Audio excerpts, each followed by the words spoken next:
So if you are looking at bringing your dog to vacation or to stay in the Dominican Republic for a while, you might want to check out this video.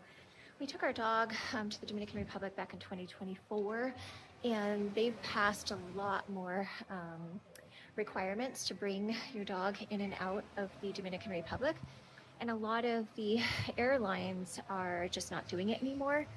So I can give you a little bit about our experience coming down here in the last couple months, and it's gone well, but it is definitely a process and pricey.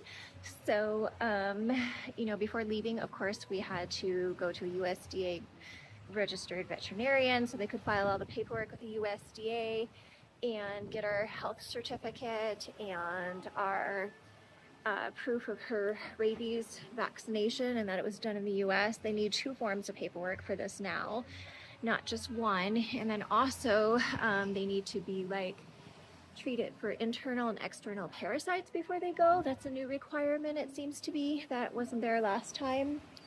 And of course you have to register them at the airport when you come in and out of the Dominican Republic with their vet on staff right there at the airport.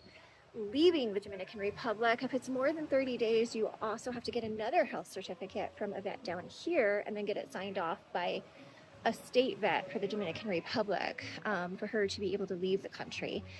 And a certificate, saying that she's free of screwworm, because it's that's a thing down here, and it's also a high rabies country.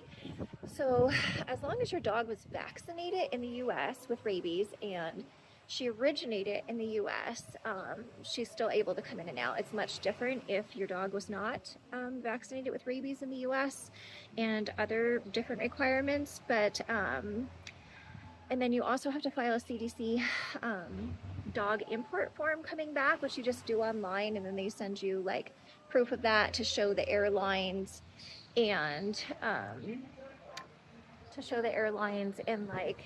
the Dominican Republic government and the US government coming back out of the Dominican Republic going back to the USA. So, and then you have to pay a $10 fee at the airport each way. It's actually quite the process, and there's a lot of missing pieces that are always changing. So always talk to your vet and look up, the requirements with the CDC, the USDA, the state, the American state you're coming back into, and the Dominican Republic government, because requirements are always changing. And as of now, Delta is the only airline that I can find that will fly her down and home. They won't take dogs that didn't originate in the US back to the US, but if your dog originated from the US and came from the US, Delta Airlines will still fly the dog back and forth to the Dominican Republic as long as you have all your paperwork. So hopefully that's helpful for all of you taking a pet to the DR.